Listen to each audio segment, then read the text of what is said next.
s'il y a un ministre qui est arrivé au ministère de la Santé par la voie des matelas, c'est bel et bien Manaouda. J'ai déjà raconté ça, d'autant plus que Ngongo en sait comment est-ce qu'il a pu payer sa place avec son épouse, en offrant son épouse au secrétaire général. Mais ce qui peut surprendre, c'est que Manaouda, lorsqu'il y a eu la catastrophe, parce qu'on peut parler de ça, la pandémie du Covid, une véritable pandémie mondiale, il était au front, il était devant, et on croyait vraiment qu'il travaillait terriblement. Mais sauf que, après beaucoup d'enquêtes, il est arrivé que les fonds du Covid avaient disparu. L'une des premières personnalités a passé d'ailleurs devant le tribunal criminel spécial, ce fut Manaouda, qui lui s'était lavé les mains en disant, c'est le secrétaire général à la présidence, M. Ferdinand Ngongo, qui m'a demandé d'envoyer, de prendre de l'argent et d'envoyer sa part des matelas interposés. Il le faisait à la demande de Chantal Biya. Selon l'enquête, c'est bloqué. Les institutions de Bretton Woods ont beau demander des comptes au Cameroun, rien ne bougeait plus, puisque dans la République des matelas, c'est toujours la femme qui est au-dessus. Et quand la République des matelas continue donc à fonctionner ainsi, on peut pardonner tout. Et ce qu'on voyait pratiquement déjà hors circuit, on les voit être décorés. Et quand ils sont décorés, après avoir même détourné le riz, ces gens ont détourné du riz, du Covid. Et comme ils n'ont pas été punis, tous les autres disent, continuons à voler, continuons à voler, continuons à voler. Toutes les catastrophes sont bonnes pour détourner de l'argent, pour détourner des milliards et distribuer quelques matelas. L'extrême nord, première fille du renouveau, comme Paul Biya a pu baptiser, s'est retrouvée dans l'eau. Véritable catastrophe pour les élèves, pour toute la région, où les structures sanitaires, hospitalières ont été mises à mal. Comment reconstruire? On a alors dit que pour y remédier, il fallait des centaines de milliards. Et comme d'habitude, on a débloqué des milliards. Et puis on a dit, voilà 2 milliards qu'on va offrir aux populations. Mais actuellement, à l'extrême nord, allez voir la galère qui est là-bas. Même les matelas n'ont pas été distribués. Même le riz a encore été volé. C'est maintenant entre eux, le RDPC, qui sont en train de s'accuser. Mais ne vous en faites pas. Celui qui a beaucoup volé aura bien sûr une médaille de croix offerte par Paul Biya. C'est ça la République des matelas. Ce qui s'est passé donc dans cette partie du pays est dénoncé ici par une élite, Rodo de Vélé. Je crois que c'est comme ça qu'il s'appelle. Écoutez comment il parle des détournements qu'il y a déjà encore eu, en toute impunité. Ce que Paul Biya a apporté pour nous, en ce qui concerne par exemple l'aide alimentaire qui s'est faite, qui a été déployée dans notre arrondissement, dans notre département, dans notre région. Mais nous constatons seulement que cette aide n'est pas venue jusqu'au niveau des paysans, des populations. Cet argent est allé où? Cette aide est allée où? Les matelas sont passés où? L'arrondissement de Velay a eu quoi en argent? Et je pose la question à tous ceux qui sont hommes politiques. Parce que nous devons toujours courir derrière cette tête-là que Paul Biya apporte. Mais quand il est là, c'est fini. Je ne sais pas, elle passe où? Ici, les populations n'ont pas eu cette aide-là. Ça, c'est un. De deux, j'interroge toujours la CMRI. Cette CMRI sert à quoi? Vivre le monde, c'est quoi? Et vous me connaissez, je crois que ce sont les gros problèmes que je veux m'attaquer à tout cela. Et je suis d'accord que les populations doivent avoir ce qu'elles veulent. C'est normal. On ne peut pas apporter un projet de 110 milliards et rien, on ne peut pas sentir qu'il y a un changement. La CMRI, l'argent est parti où? Je veux que les populations soient au courant et je sais que nous allons faire des enquêtes. Voilà, c'est ce que je veux le faire.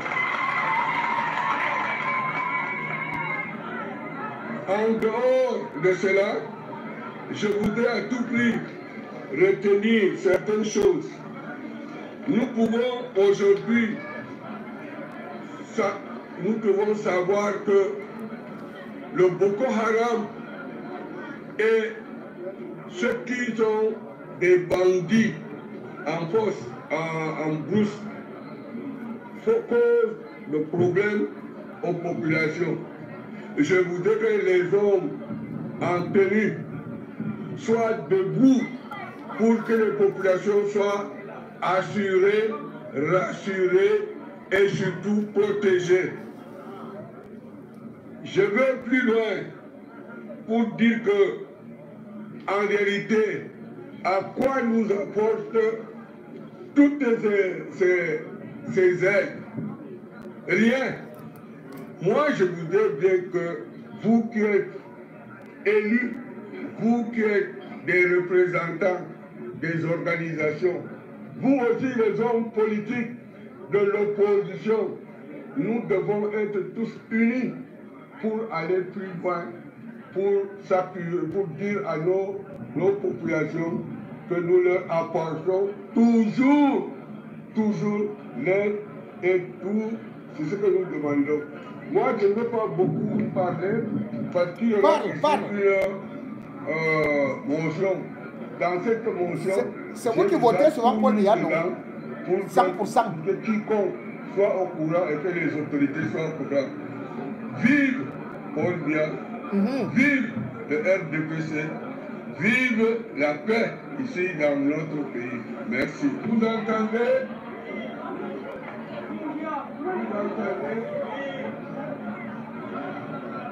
Merci camarades, vous êtes venus nombreux ici à cette occasion pour manifester votre joie, votre adhésion au président national. Mesdames et messieurs, vive Paul Biya. Vive le président national, vive le créateur des créatures. Vous constatez donc que chacun profite de son poste pour voler. Chacun profite des catastrophes pour voler. Mais, comme je le disais tantôt, c'est Paul Biya qui a encouragé cela. Quand on dit qu'on va faire des enquêtes, ces enquêtes aboutissent à quoi? Puisque jusqu'à présent, je parlais des enquêtes du Covid qui n'ont jamais eu à aboutir. Bien au contraire. On a vu Manaoda Damalaki aller prendre la résidence d'un milliardaire à Bastos qui était impliqué dans le détournement du Covid et qui a été assassiné. Est-ce qu'il y a eu une enquête sur Mohamed Abou, qui était d'ailleurs, disait-on, consul, et qui avait gagné les marchés du Covid? Il devait être interrogé par le tribunal criminel spécial. Il devait livrer plusieurs ministres. Juste avant son interrogatoire, il l'a assassiné. Personne, aucune justice, aucune commission d'enquête n'a été faite pour savoir qui l'a assassiné et pourquoi. On sait pourquoi. Parce qu'ils avaient volé l'argent du Covid et que les noms des ministres allaient être livrés. Parmi ces ministres d'ailleurs, on a pu voir Ferdinand Gongo, lui-même premier grand bandit, les décoré en plein palais présidentiel. Et vous vous rendez compte que c'est un moment où nous avons des catastrophes, où justement on doit se dire que la pandémie du Covid a été mal gérée et que la communauté internationale attend que justice soit faite, que les détourneurs de cet argent qui devait aller au plus petit peuple,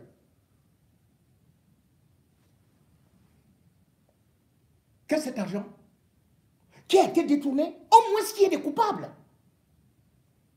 Parmi les coupables, on devrait normalement avoir Manaoda Damalaki. Mais c'est le même Manaoda Damalaki qui sort pour venir faire la publicité des hôpitaux du Cameroun. Que les hôpitaux du Cameroun sont bien équipés, aussi bien équipés que l'hôpital américain de Paris. Que les hôpitaux que vous pouvez trouver dans tous les meilleurs continents. Chacun d'entre nous connaît comment est-ce que le système camerounais en matière de plateau médical est pauvre. Si donc Manaoda Damalaki veut nous faire croire que nous avons les meilleurs hôpitaux au Cameroun, pourquoi Paul Biya continue donc à aller se soigner en Suisse? Pourquoi les ministres continuent à être toujours évacués vers l'hôpital américain? Pourquoi le Cameroun continue à dépenser autant d'argent? Il n'y a même pas, on a vu, des éprouvettes, il n'y a même pas, parfois des seringues, parfois même de lumière, parfois même il manque de lits dans les hôpitaux du Cameroun. Mais Manaoda, qui avait la possibilité, avec l'argent du Covid, de relever le plateau technique, il n'a pas pu relever cela. Mais il se félicite Et Biya le félicite également. Regardez un peu sa sortie. Voilà Manaoda. Vous allez le voir. Le plateau technique que le Cameroun a aujourd'hui sur l'ensemble des 10 régions, je dis bien 10 régions, c'est pas que Yaoundé, c'est pas que Douala, c'est le même plateau technique que vous pouvez avoir à l'hôpital américain de Paris. C'est le même plateau technique que vous aurez au Canada, vous aurez aux États-Unis. Ici, c'est le lit d'hospitalisation de la femme mise à l'observation. On dirait une scène aménagée en vue du tournage d'un film d'horreur. Que non, nous sommes dans le lugubre décor du centre de santé intégré de Minimum, un des plus grands villages de l'arrondissement de Buon-Boulou, dans la région du Sud. Ici, c'est le lit du bébé, il n'y a plus le matelas. Ici, au centre de santé de Minimum, on a beaucoup de difficultés. En commençant par le problème d'eau. Les toilettes, on n'en a pas. La cuisine pour préparer, on n'en a pas. On se lave dehors, dans la nuit, parce que dans la journée, tu ne peux pas te laver. Il y a les malades, mais le centre de santé n'a pas de médicaments. La structure sanitaire est logée dans une vieille bâtisse. On dirait une maison abandonnée. C'est un don des riverains qui a pris de l'âge, mais que l'État est incapable de rénover et d'équiper, à défaut de construire un centre de santé intégré, digne de ce nom. Le plateau technique que le Cameroun a aujourd'hui sur l'ensemble des 10 régions, je dis bien 10 régions, c'est pas que Yaoundé, c'est pas que Douala, c'est le même plateau technique que vous pouvez avoir à l'hôpital américain de Paris. C'est le même plateau technique que vous aurez au Canada, vous aurez aux États-Unis.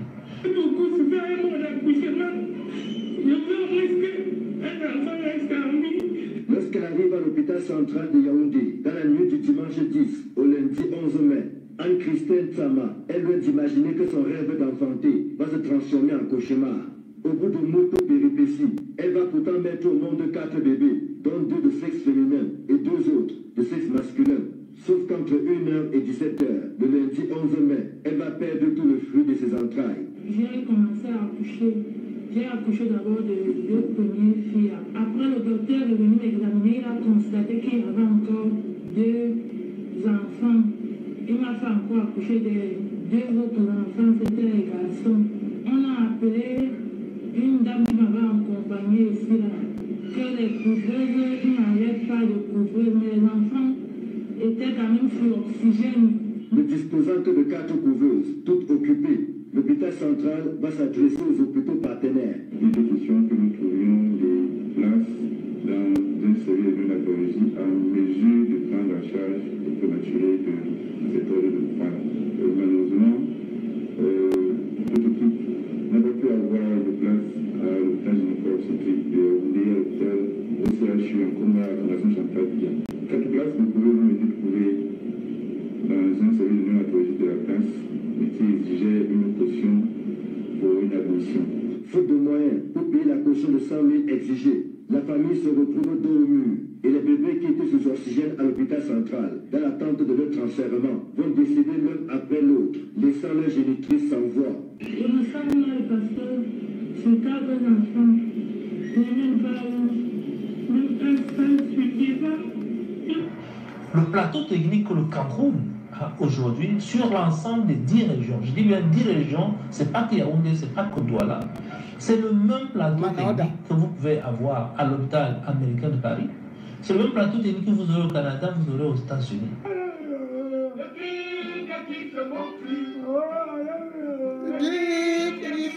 Jean-Michel Cancan. Manaoda, c'est Jean-Michel Cancan en vrai. Parce que dire ça aux Camerounais, mais c'est... Où c'est la méchanceté et le pire, c'est qu'au lieu de l'arrêter, que de qui tu te moques, mais Biya le nomme plutôt. Mesdames et messieurs, je vais ouvrir quelques petits dossiers de ma boîte noire. Je sors d'abord le décret de Paul Biya. C'est-à-dire que le gars est rentré depuis. Les vrais problèmes sont au Cameroun.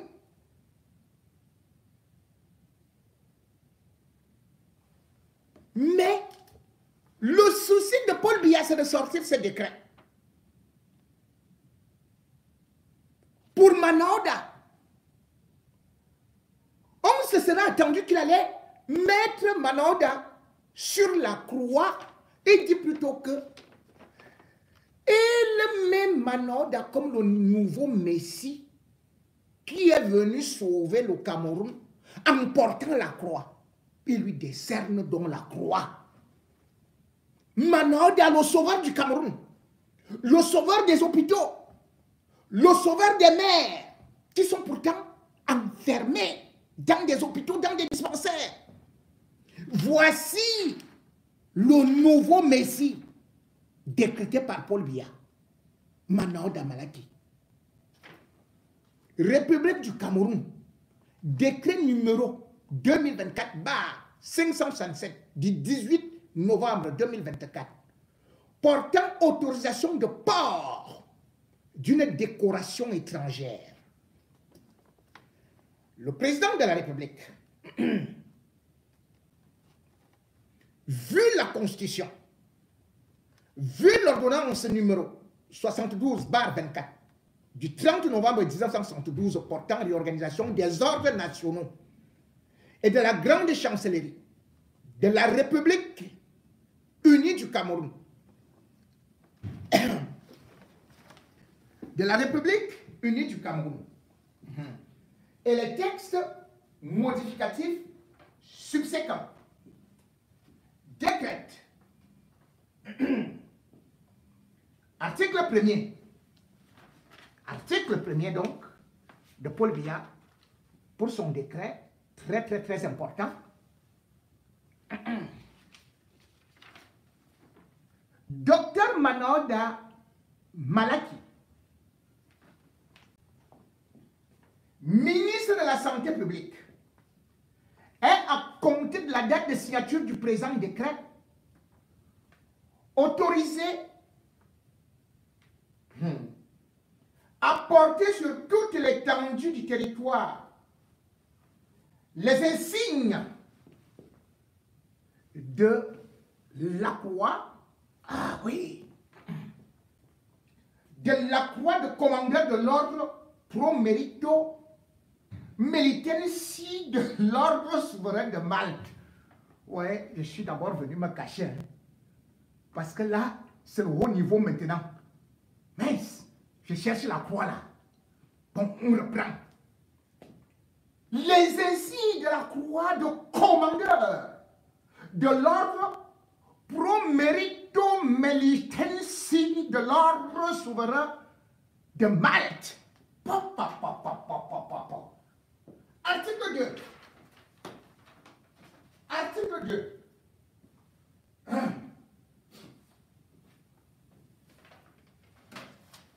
Article 2. Le grand chancelier de l'ordre des ordres nationaux est chargé de l'exécution du présent décret qui sera enregistré puis publié au journal officiel en français et en anglais. Yaoundé, le 18 novembre 2024, le président de la République, Paul Biya. Mesdames et messieurs, voici le premier sang noir de la République biamoronaise, Saint Manaoda Malaki, qui va nous jouer des belles chansons du paradis. Manaoda Malaki, le premier noir qui ira au paradis à pied.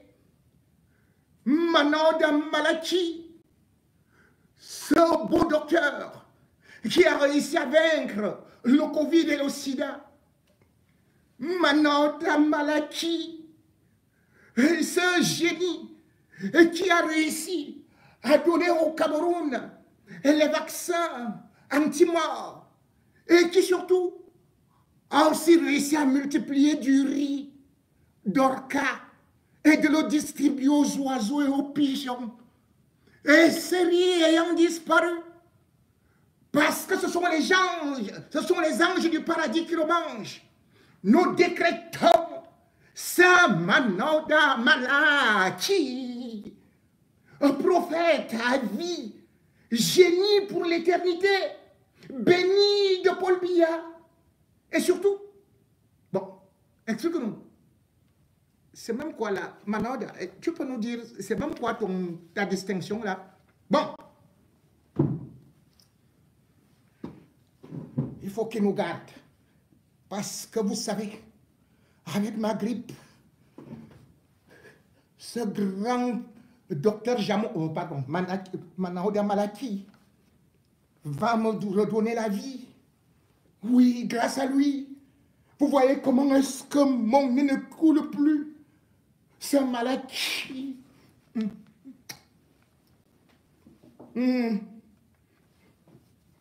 Manoda Malaki, priez pour Rémi. Bénis ma famille et bénis notre pays. Manoda Malaki, que ton nom soit sanctifié, que ton règne vienne, que ta volonté soit faite sur la terre, comme au ministère de la Santé. Et surtout, ne nous oublie pas, quand vous partagez les milliards du Covid, car c'est à toi qu'appartiennent le règne, la gloire, la puissance et le pays pour des siècles, des siècles. Amen.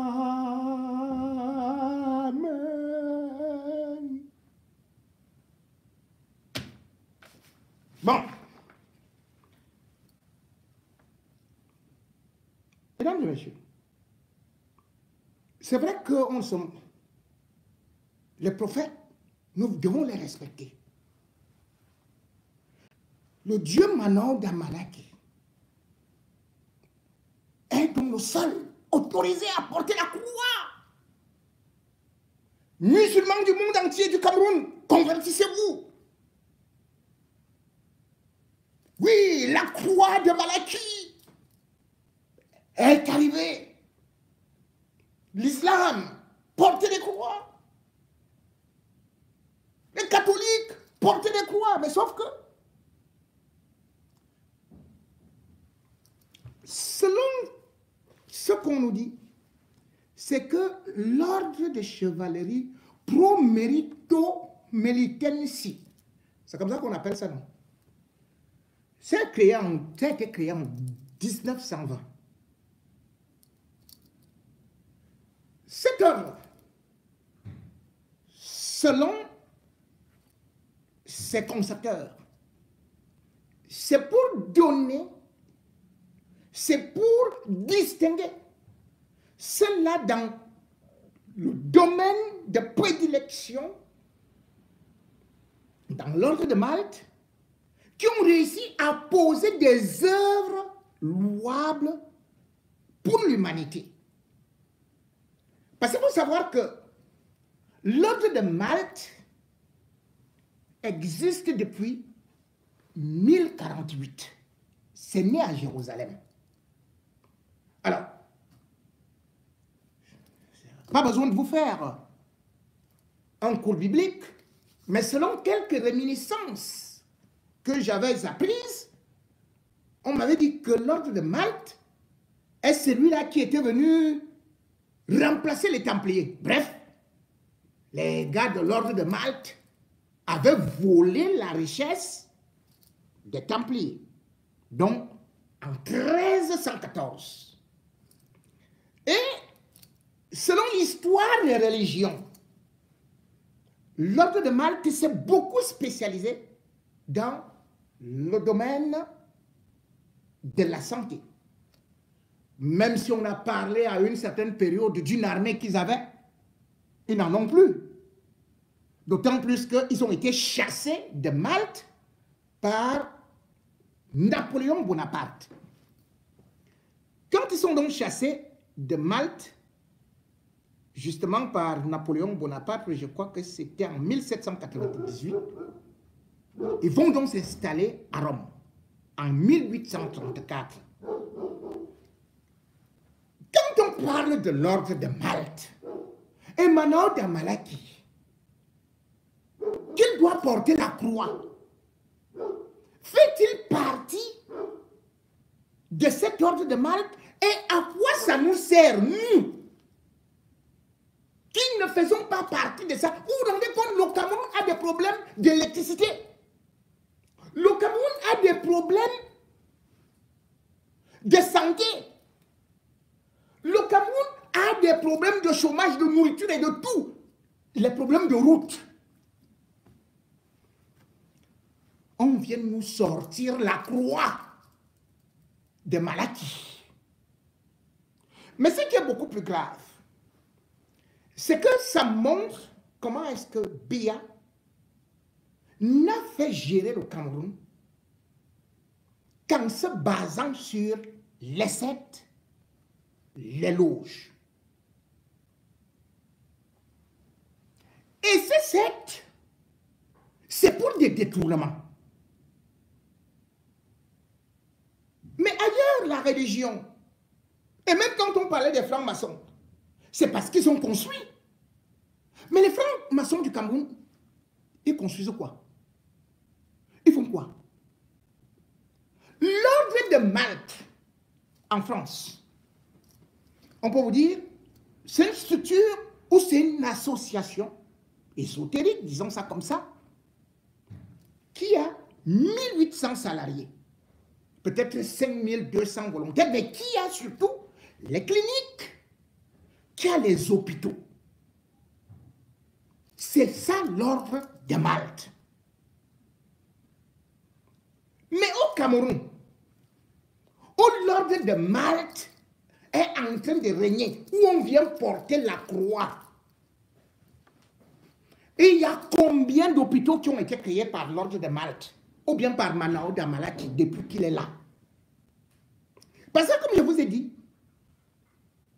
que c'est en fonction du prestige que tu apportes pour rehausser l'image de l'ordre de Malte qu'on te donne justement la croix pro merito melitensi qui a été créée, je dis bien, en 1920. Aujourd'hui, qu'est-ce qu'on voit au Cameroun? Je vais vous dire. L'ordre de Malte n'a conçu qu'un hôpital au Cameroun. C'est à Njombe, en 1994. Et cet hôpital est géré par la congrégation de l'ordre de Malte de France. Et pas du Cameroun, pas par Manaouda Malaki, qui lui, plutôt a géré l'argent du Covid. Au lieu de parler de la croix du Covid, on parle de la croix de l'ordre de Malte. Qu'est-ce que l'ordre de Malte a donné concrètement au Cameroun? En fait, Paul Biya a toujours été le prophète des sectes. Celui qui veut absolument montrer aux Camerounais qu'on ne peut pas réussir sans passer par des sectes, sans passer par des loges. Alors que les autres reçoivent, alors que l'ordre de Malte investit dans d'autres pays, l'ordre de Malte n'a jamais investi au Cameroun, mais bien au contraire, il vient tout simplement pour récupérer les âmes, pour détourner les étudiants, et avec la complicité des enseignants universitaires. C'est ainsi que vous avez vu, par exemple, que en juillet, plus exactement le 16 juillet 2018, vous avez vu le grand maître de l'ordre de Malte se faire accueillir dès la descente de l'avion par Enoni Ephraim, qui était alors Premier ministre. Et après cela, le 19 juillet 2018, il a été reçu au Palais de l'Unité par Paul Biya. La télévision nous a fait un de ces reportages comme si c'était un saint. Pourtant, son nom seul faisait déjà peur.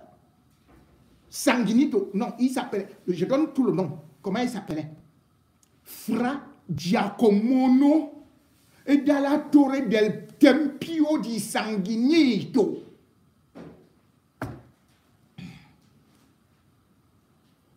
Pourquoi tous ces honneurs? Bien plus, on a fait qu'il aille à l'université de Yaoundé 1, donner une conférence là-bas, devant 700 étudiants et enseignants. On a fait de lui docteur honoris. Mais il a fait quoi concrètement au Cameroun? Juste parce que, depuis que Biya là, chaque secte, chaque loge occidentale est sponsorisée par son régime, par lui-même et par notre pétrole. Le pétrole camerounais. C'est ça qui sponsorise les sectes occidentales.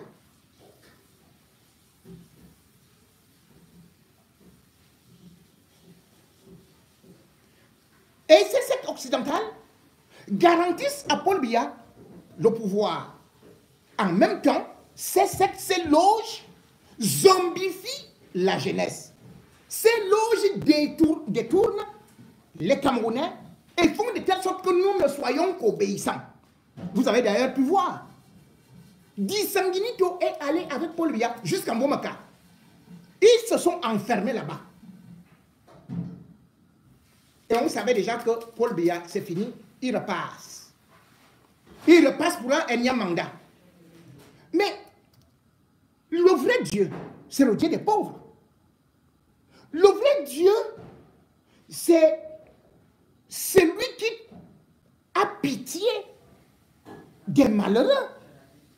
Le Dieu Sanguinito, lui, comme l'indiquait son nom, eh bien, c'est le sang. Et il y a eu des accidents. Et à chaque fois que vous entendez ça, il y a les éboulements, il y a les accidents, il y a ceci au Cameroun, il y a les guerres, il y a ceci, il y a cela. Paul Biya fait venir des chantres du satanisme dans notre République. Et les membres du gouvernement sont des apôtres. Et comment est-ce qu'on les recrute donc? Dans les universités, chacun regarde aujourd'hui, ne serait-ce que pour l'affaire de Manoda, on se rend compte qu'il est protégé. On se rend compte qu'il est aimé par Paul Biya. Mais pourquoi? Parce que les promotions dans le gouvernement de Paul Biya obéissent à deux choses. Les loges et l'homosexualité. Ce ne sont pas les compétences. Et vous avez beau voler, vous ne serez pas inquiété. Parce que vous êtes ce qu'ils appellent les fratères. Quand tu vois Paul Biya se débarrasser d'un frater, cela veut dire tout simplement que celui-là, il veut déjà lui aussi regarder, lorgner son pouvoir. Alors on vient lui dire, attention, il y a quelque chose qui arrive là. Mais entre-temps, il sacrifie des Camerounais. Il sacrifie la jeunesse. Il sacrifie des vies. Quand on parle justement de l'ordre de Malte, pour être élu grand maître, on me dit que les conditions sont les suivantes. Faire partie des chevaliers professes qui ont fait, suivez-moi bien, les vœux de chasteté, vœux de chasteté,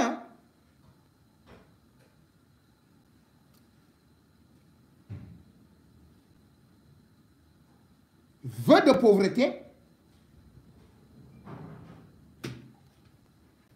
et d'obéissance. Quand vous regardez Manoda et le régime Biya, qui a fait le vœu de chasteté dedans? Eux tous, ils ne font que s'enfiler par derrière. Eux tous, ils ne font que forniquer.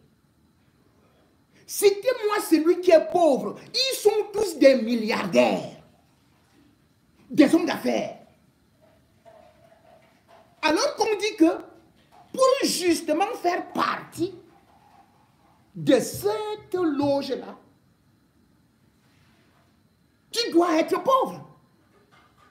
Tu ne dois pas courir derrière les hommes et les femmes à la fois. Mais c'est eux qui boivent, c'est eux qui font ceci, c'est eux qui sont avec les petits garçons, c'est eux qui sont avec les petites étudiantes, c'est eux qui sont ceci et cela. Et qu'est-ce que ça rapporte au Cameroun? Dites-moi.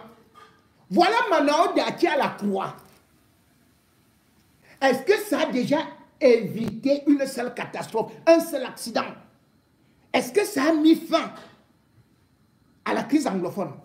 Est-ce que ça a chassé Boko Haram depuis que Paul Biya nous conduit dans les sectes?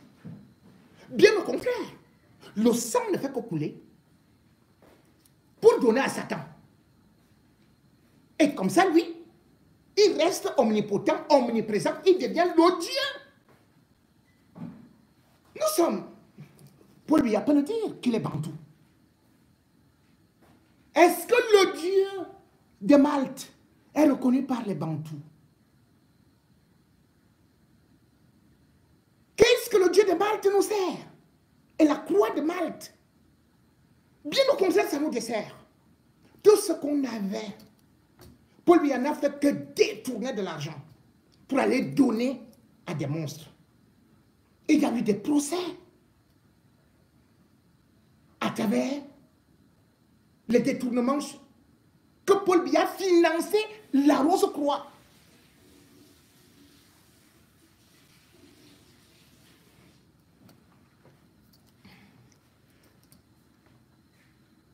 Au commencement, Paul Biya a commencé avec l'ordre souverain du temple initiatique.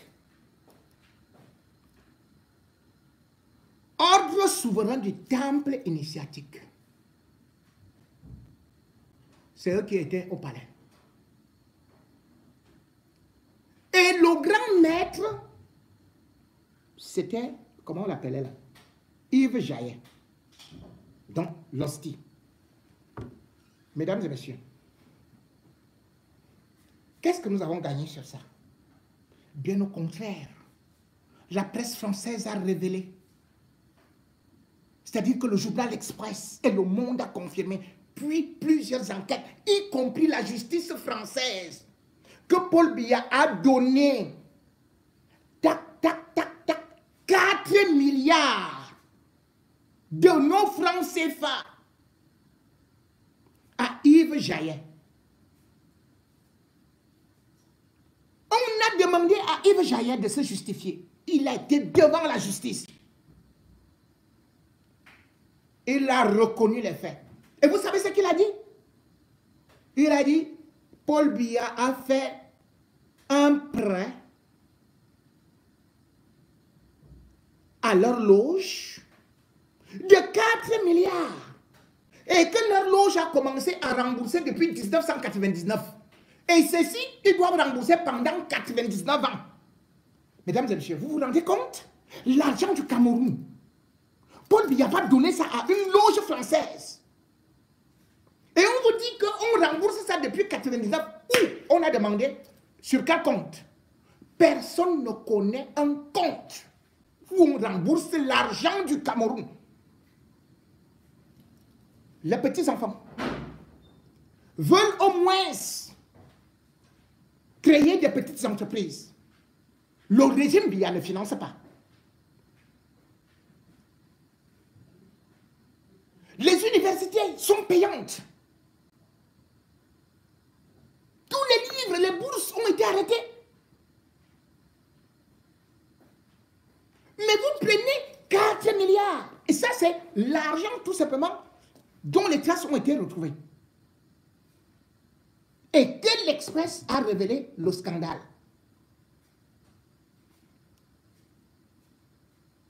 Puisque Paul Biya va nous montrer que c'est avec ces sectes que nous irons au paradis, j'ai donc vu le communiqué publié par le Comité catholique contre la faim et pour le développement qui a dénoncé les accusations par cette secte. L'argent du Cameroun. Voilà ce que le Comité catholique dit. L'argent volé au Cameroun par Paul Biya pour donner à l'ordre souverain du temple initiatique hostie, une secte. Cet argent a servi à l'achat de la villa Isis, à la Côte d'Azur. Vous entendez Isis, c'est-à-dire que le nom des pharaons là, Isis. Et vous savez qui est actuellement installé à la villa Isis? Franck Biya. Donc, l'argent du peuple camerounais a servi au financement d'une secte. Et cette secte a acheté les maisons à la Côte d'Azur, à Nice, d'autres à Monaco, à la famille présidentielle. Et ce n'est pas tout.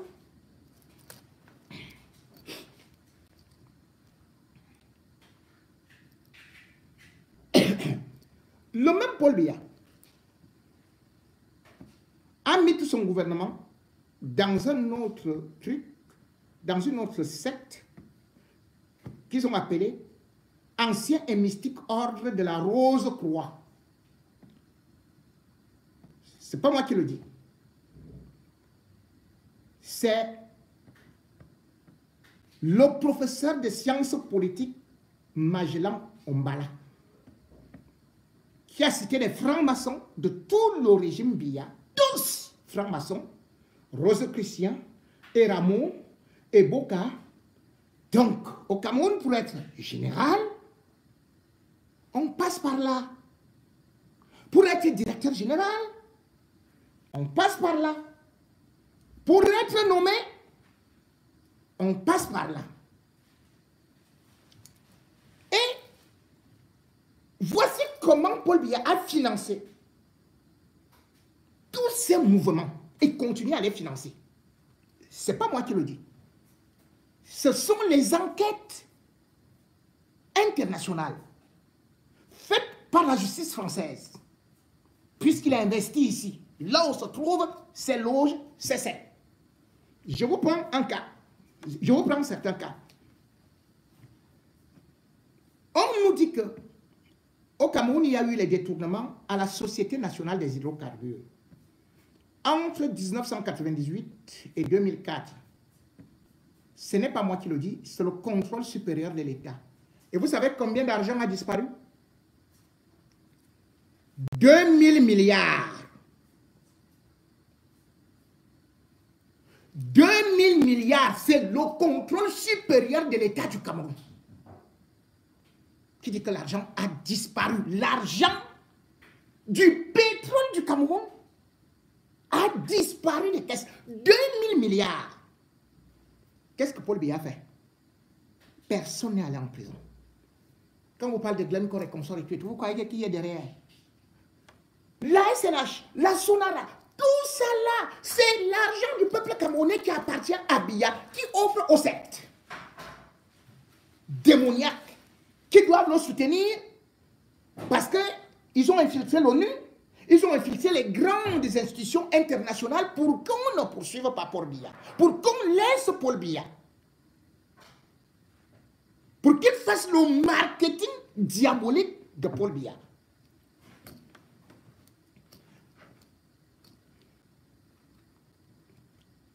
Paul Biya peine arrivé au pouvoir.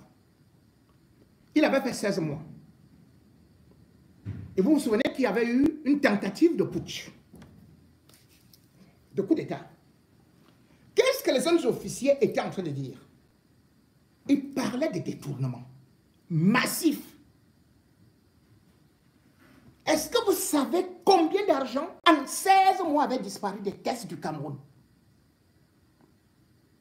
400 milliards. L'argent transporté dans des valises et ceci et cela pour venir ici en Occident. 400 milliards, Paul Biya a détourné ça en 16 mois. Alors que cet argent, parce qu'il devait avoir, Aïe, tu avais anticipé la crise.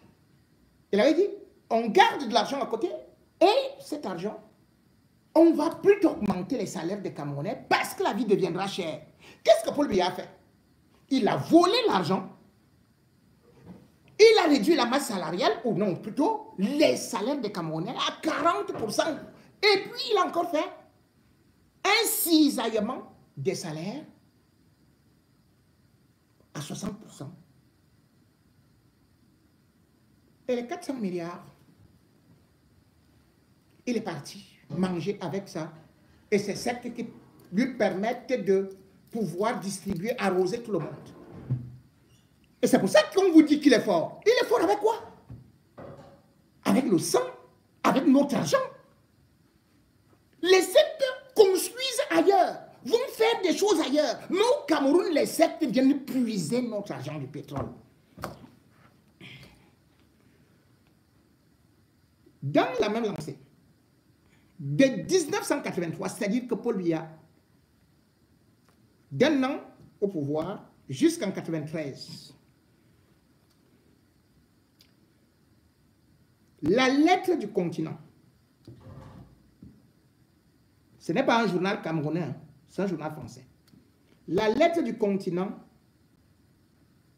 du 18 juin 1996 nous dit que 546 milliards de l'argent du pétrole avait disparu des caisses de l'État du Cameroun. Or, vous savez que le pétrole du Cameroun, directement, comme toute personne qui est nommée là-bas, comme les Moudiki, eh bien c'est hors budget. Il ne rend compte qu'à Biya. Et c'est lui qui est le président du conseil d'administration, donc qui est juste un machin tampon comme ça, c'est le secrétaire général de la présidence, qui ne peut pas prendre qui ne peut même pas prendre des directives. Tout est ordonné par Paul Biya. Comment 546 milliards ont pu disparaître des caisses de l'État du Cameroun? Comment?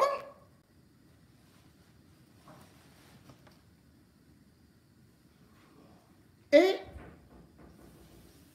ce journal se basait sur les déclarations du gouverneur de la BEAC. Le gouverneur de la BEAC, qui par la suite disait aussi que 115 milliards, au moment où il parlait, qu'on ne savait pas où étaient parties ces recettes de pétrole du Cameroun. Gouverneur de la BEAC. On continue. Maintenant, Paul Biya est parti entrer dans un autre temple. On appelait ça l'ordre du temple solaire. Vous avez vu que nous étions d'abord sur ordre souverain du temple initiatique. Hostie. Maintenant, en 1993, il va maintenant dans l'ordre du temple solaire, OTS. De 1993 à 1994, une seule année, 60 milliards de recettes de pétrole disparaissent des caisses de l'État. On était encore sur l'OTS. Paul Biya est reparti dans un autre temple. Celui-là, c'est l'ordre rénové du temple. Celui-là, c'est ORT, qui a été créé par Raymond Bernard. Ce monsieur a résidé au Cameroun, en plein palais. Il est devenu le conseiller de Paul Biya, en français. Et il ne s'est pas arrêté à créer un seul ordre, une seule branche de la Rose-Croix. Il est parti créer autre chose qu'on a appelé Centre international de recherche culturelle et spirituelle, le CIRCES. Là, nous sommes en 88. Le CIRCES. Et c'est Paul Biya qui était le deuxième grand maître après lui. Et c'est lui qui sponsorisait. Voici ce qu'il a donc détourné. Ça, c'est le journal Le Monde du 17 août 2000 qui révèle, parce que Raymond Bernard a été arrêté en France, traduit en justice.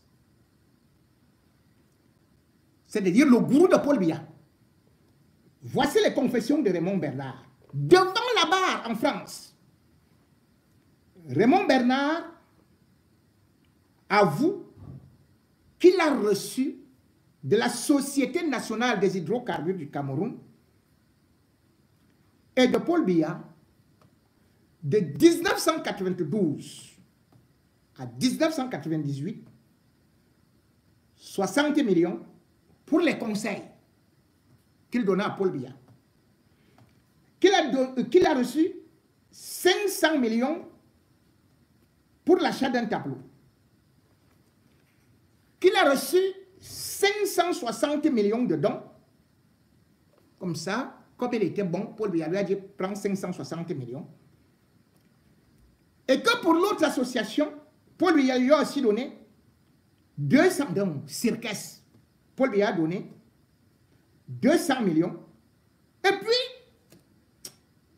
comme Paul Biya sentait qu'il fallait vraiment beaucoup développer ça à travers d'autres filières, il lui a donc donné lui aussi 4 milliards.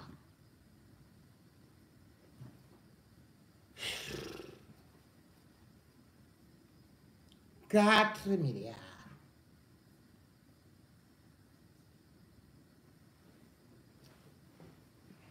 Ce n'est pas fini. Alors, quand Paul Biya va dans ces choses-là, vous allez voir que en même temps, il fait de la magie noire, hein, avec des gens comme le général Asueman, qu'on disait qu'il s'est transformé en lion et qui a initié Paul Biya dans cette, dans ces métamorphes où Paul Biya se transforme en lion, d'où son appellation homme-lion. Tous ceux qui étaient avec lui, eh bien, ils ont aussi reçu des dons. Ils prennent des prêts d'argent, ils prennent ceci et cela, et puis ils n'ont jamais remboursé. Asueman est mort, il n'a jamais remboursé. Benoît Asueman avait emprunté 303 millions à la société camerounaise de banque. Il n'a même pas remboursé un centime. Paul lui a dit, prends ça cadeau. Et au-delà de ça, il lui a donné une unité forestière d'aménagement. C'est-à-dire que Paul lui a pris le terrain comme ça, les forêts, il dit, c'est à toi. On appelle ça unité forestière d'aménagement. C'est-à-dire UFA. C'est comme ça qu'ils appellent ça. Et vous savez combien il a donné à l'autre secteur là? Il lui a donné 64 961 hectares au sud.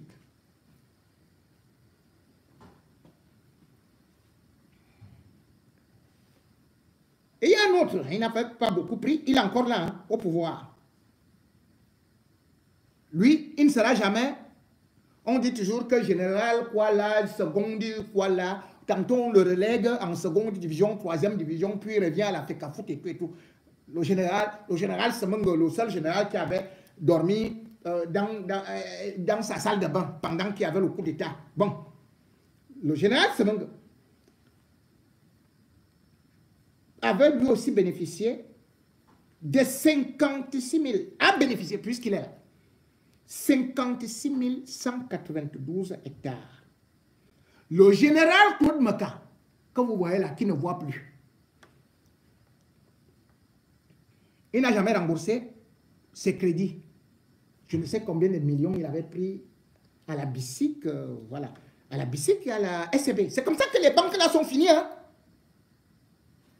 Le Cameroun avait la BICIC, avait la SCB. C'est la SCB qui était dirigée par Messi.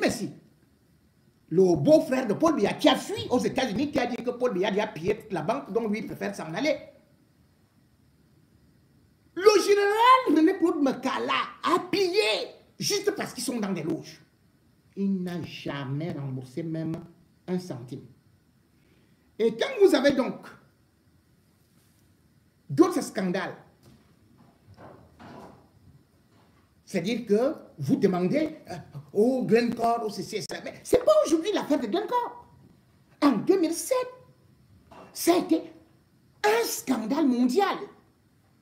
Pourquoi? Parce que en 2007, je crois que au premier trimestre 2007, la SNH, selon le gouvernement, avait transféré 120 milliards au trésor public. C'est ce que le régime Biya déclare à la Banque mondiale. Parce que la Banque mondiale dit à Biya, mais attends, ce n'est pas possible que ton peuple se meure. Et tu ne fais que donner de l'argent aux sectes, aux loges. Mais ce n'est pas possible. C'est là où Biya dit donc que voilà l'argent, qu'il y a déjà de la transparence. Sauf que la SNH avait un journal qui ne sort plus. C'était SNH Info. Alors, SNH Info, voulant se féliciter, va révéler que les revenus de la SNH en 2007, c'est-à-dire cette année-là, s'élevaient à 688 milliards. Donc, 613 milliards de droits d'exploitation et 75 milliards des impôts. Donc, ils se tapent la poitrine. On dit, bien, mais toi, tu as dit que c'était 120 milliards. Mais là, on parle de 688 milliards. Où est parti l'autre argent?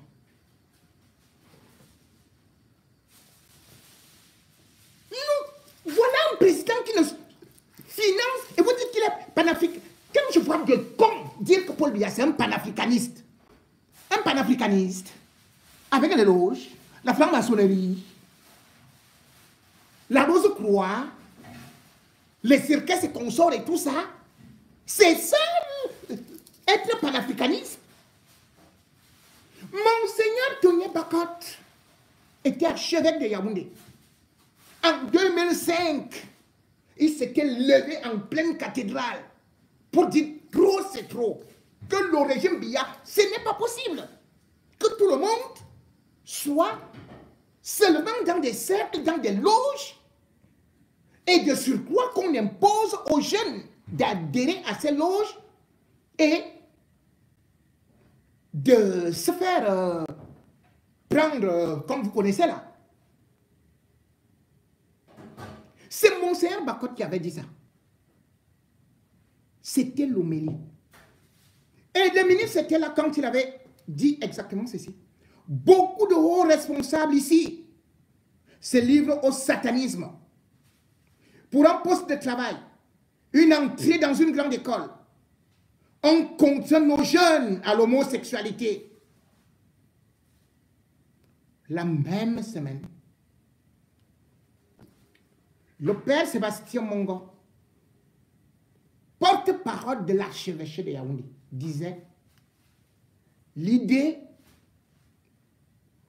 pour le régime Biya et ceux qui veulent y accéder, c'est que la Rose-Croix protège, on peut devenir riche, avoir l'influence. Vous comprenez donc que aujourd'hui, lorsque vous voyez des gens au Cameroun et des universitaires, ils vous poussent à l'adhérer, et Biya, ce qu'il peut promouvoir, c'est de vous dire qu'il donne à Manaoda la croix d'un machin qu'on ne comprend même pas à quoi ça sert au Cameroun. Je vais vous faire écouter un intellectuel congolais qui s'indignait déjà du comportement de Biya et du financement des loges au Cameroun. Écoutez. Donc, le peuple camerounais est tombé encore plus bas qu'à l'époque d'Aïdjo. J'attire votre attention sur le fait que, à l'époque d'Aïdjo, les régions du Cameroun recevaient quand même l'argent. Biya donne l'argent à ses protecteurs étrangers, à la Rose-Croix, à Morte, à l'Ordre de Malte, à la Grande Loge nationale française, hein, et au Rotary Club. C'est le Rotary Club qui l'a mis en relation avec la direction de l'hôtel intercontinental. Vous suivez? Où il fait des séjours de tourisme médical. C'est-à-dire qu'il va faire de la thalassothérapie. Et il part avec des groupes de 50-60 personnes. Et chacun a une chambre d'hôtel qui fait 1800 € par jour. Et quand il va là-bas, il reste des mois. Il peut rester 3 mois, il ne vient pas. Mais comment il fait pour tenir un pays où il n'est pas physiquement? Il a corrompu toute la haute hiérarchie de l'armée. Il y a des colonels qui ne savent même pas. Tu lui montres une arme. Tu dis ça, c'est quelle arme? Il ne sait même pas que c'est un FAMAS. Parce qu'il n'a jamais tiré, il n'a jamais combattu. C'est un homme d'affaires.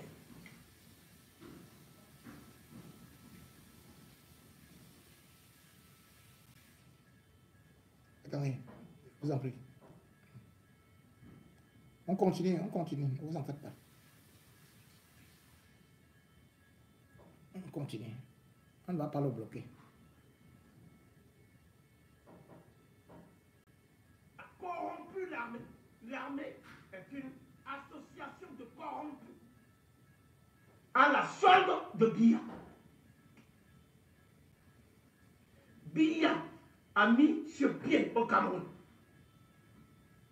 ce qu'on appelle l'impôt que payent à Biya et au baron du RDPC les hommes d'affaires. Quand tu fais les affaires, tu dois donner l'argent au RDPC et à Biya. Donc il a pris beaucoup d'argent chez Madame Foni qui est morte. Il a pris l'argent chez Maman Foni, notre Maman Foni.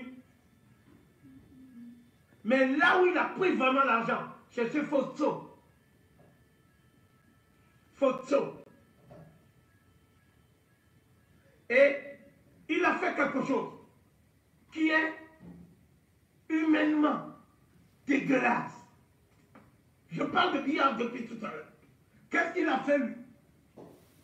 C'est Fotso qui finançait sa campagne. C'est Fotso qui lui fait des villas. C'est Fotso qui finance même sa chambre d'hôtel à Genève, alors qu'il fait émarger par l'État camerounais, tout en prenant l'argent de Fotso. Et il accuse le fils de Fotso d'avoir détourné l'argent d'une entreprise publique. Il le met en prison. Quand il met les gens en prison, il ne met pas dans des prisons normales, il met dans des sous-sols. Là où tu ne peux même pas respirer. Je parle de ce que Biya a fait. Et lorsque Biya a mis cet enfant en prison, le père, qui a toujours été un fidèle serviteur de Biya, mais qui doit tout à Idio en fait. Si tu veux faire des affaires tranquillement au Cameroun, il faut financer le clan Biya. Sinon, on dit même que tu as détourné et on te met en prison. C'est un scandale en Afrique, ce que je veux dire. Donc Biya a mis son enfant. Quand l'enfant était maintenant très malade, on a dit il risque de mourir s'il n'est pas évacué. Biya a demandé à un de ses collaborateurs de convoquer le père Fotso et de lui dire ton enfant ne bouge pas si tu ne donnes pas l'argent. Donc il a racketté le père pour que l'enfant puisse aller se soigner à l'étranger. Ton bienfaiteur.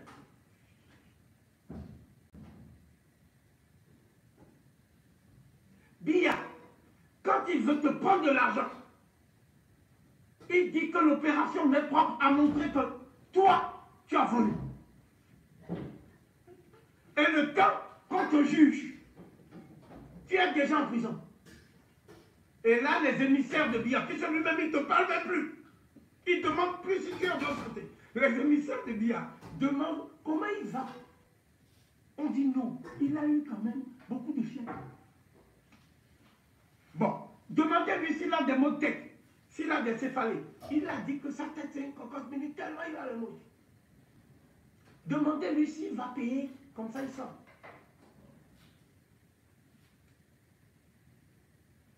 Donc il prend des otages, il les met en prison et il les raquette. Voilà qui est le président du Cameroun. Les Camerounais m'ont dit eux-mêmes ne peuvent pas dire la vérité sur lui. J'ai dit mes frères, quand il y a quelque chose à dire, demandez à Covid. Donc c'est toi, Paul Biya. Il a truqué les élections, mais il a imposé un dialogue à l'époque pour court-circuiter les villes mortes. Et comment il a fait? Il a acheté ses opposants qui ont gagné l'élection. Frundi a gagné l'élection. Et Biya a dit que non, c'est lui qui a gagné. Donc le Cameroun est une démocratie du qui perd gagne. Donc, après avoir truqué l'élection, ils vont maintenant faire en sorte que tous les gens qui lui avaient dit réforme le Cameroun, réforme le pays souffre. Le Cameroun est un pays dont 70% des jeunes, ils ont moins de 20 ans. Comment veux-tu que ces jeunes restent là, dans la misère, du matin au soir, à boire la bière et tout ça? C'est ton lot du travail. Donc Biya, il a une stratégie qu'on appelle la stratégie du pourrissement. C'est-à-dire quand il a fraudé une fois là, il ne fait plus de conseil des ministres. Il va à Genève. Jusqu'à les 50 ans arrivent. Et il dit maintenant qu'il se présente encore. Stratégie du pourrissement. Il avait pourrissement. 85 ans. Il voulait encore se présenter. Il était à 50 de 90 ans. Il y a des jeunes Camerounais qui n'ont connu que lui. Donc c'est un pays en dépression, le Cameroun. C'est-à-dire, depuis maintenant 20 ans, le Cameroun n'est plus gouverné. C'est un pays qui vit de facto ce qu'on appelle une vacance permanente du pouvoir. Mais comment il fait pour que cette vacance-là, on ait l'impression qu'il gouverne? Comment il fait? Il crée des clans. Donc actuellement, il y a 3 clans au Cameroun, dans son entourage. Il y a un clan qui est dirigé par Ngongo.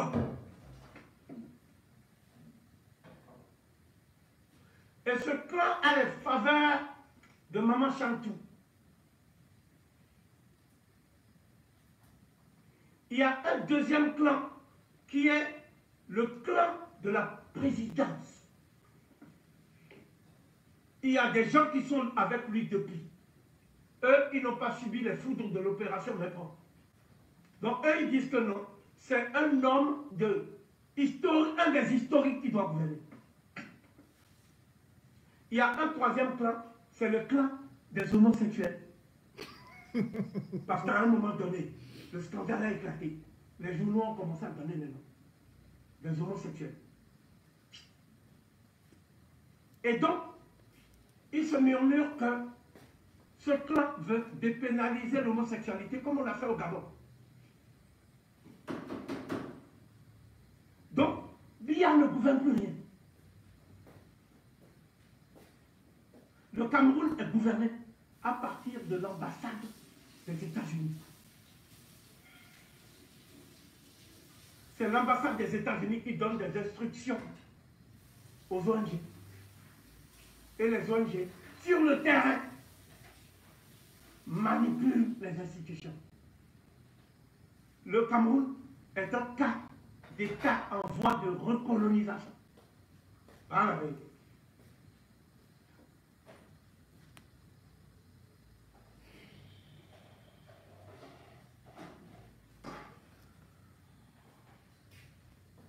Voilà donc mon pays,